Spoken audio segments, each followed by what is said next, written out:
Blood pressure. Blood pressure क्या होता है? बीपी।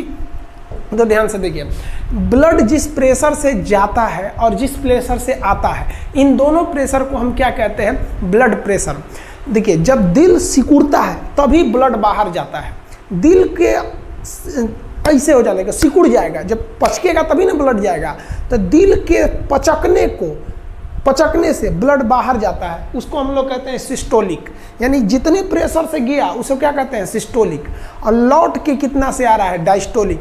यानी कितना हुमच के ढकेला है दिल, वो क्या हो गया? सिस्टोलिक। और कितना लड़कर वापस कितने स्पीड में कितने प्रेशर से आ रहा है, उसे हम क्या कहते हैं? डायस्टोलिक।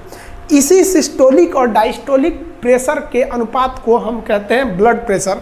नॉर्मली ये होता है 120/80। यानी 120/80 अगर आपका बीपी है तो वो नॉर्मल है। ये आप देखे होंगे बीपी कैसे नापता है। वो यहाँ पर आपको एक लॉब लगा देगा और वहाँ पे आपको पारा का मशीन लगा देगा, और यहाँ पे देखिएगा ना, एक पंप से प्रेशर भरने लगता है। उसको प्रेशर भरेगा और उसको प्रेशर को भर देगा 200 तक, और उसके बाद से यहाँ एक आला लगा देगा और प्रेशर को खोलेगा। प्रेशर जब खोलेगा ना तो आप देखिएगा उसमें आवाज़ आएगा, इस तरह से प्रेशर खोलता है। और प्रेशर खोलते के बाद ध्यान से देखिए वो कुछ सुनता है, उसको एक डब से आवाज़ सुनाई देगी, टिक से आवाज़ सुनाई देगी, तो समझ जाएगा कि ये सिस्टोलिक का प्रेशर है। और वो आवाज़ चलते रहेगा, टक टक टक टक टक टक टक टक टक, और जहाँ वो आवाज़ बंद हो गया वो समझ जाएगा कि ये डायस्टोलिक है। तो मान लीजिए अगर मेरा ब्लड प्रेशर नापा गया और 200 तक वो पहले प्रेशर दिया हुआ है, उसके बाद से प्रेशर खोल रहा है, आला लगा के सुन रहा है। अगर उसको आवाज़ पहली आवाज़ सुनाई दी 130 पे, तो ध्यान देगा कि सिस्टोलिक कितना था? 130। और उसके बाद वो आवाज़ कंटिन्यू कर रही है, टक टक टक टक टक टक टक कर रही है, और वो बंद हुई कितने पे आके? 90 पर। तो कहेगा भैया आपका ब्लड प्रेशर जो है ना 130/90 है, यानी नॉर्मल से थोड़ा सा ज़्यादा है। ये उतना खतरनाक नहीं माना जाता है। हालांकि आप यंग लड़के हैं, स्टूडेंट, सबका ब्लड प्रेशर ज़्यादा ही रहना चाहिए।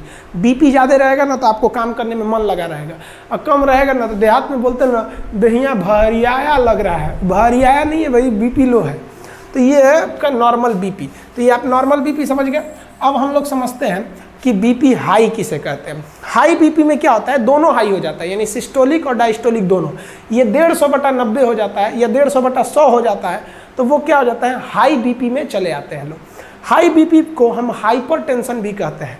बीपी हाई हो जाना भी खराब चीज़ होता है, उसमें भी बहुत ज़्यादा बीपी बढ़ जाता है, हार्ट वगैरह पे इफेक्ट पड़ता है उसका। प्रेशर ज़्यादा हो जाएगा तो हार्ट अटैक का खतरा हो जाता है।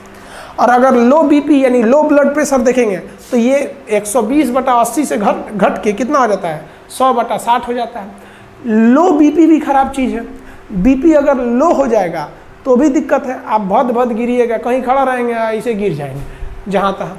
तो ये बीपी को ना बढ़ना सही है ना घटना सही है, बीपी को नॉर्मल रहना चाहिए। इसके लिए दवाइयाँ आती हैं सब।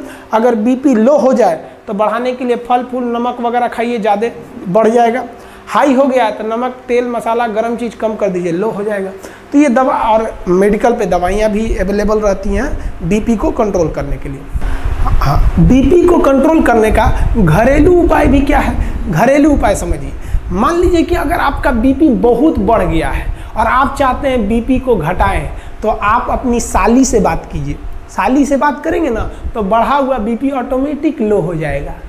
और अगर आपका बीपी बहुत लो हो गया है और आप चाहते हैं इस बीपी को बढ़ाएं, तब आप अपनी घर वाली से बात कीजिए। 10 मिनट बात करेंगे ना, आपका लो बीपी को हाई कर देंगे। समझ में गया? तो ये घरेलू उपाय भी है, आप इसको भी आजमा सकते हैं। नहीं तो आप दवा खाएंगे। तो ये आप बीपी और ईसीजी समझ में आ गया आप लोग को। उम्मीद करते हैं ये समझ में आ गया होगा। नेक्स्ट हम आपको बॉटनी में भी कुछ चैप्टर को क्लियर कर देंगे। तब तक आप इसका स्क्रीनशॉट लेना चाहे तो ले सकते हैं।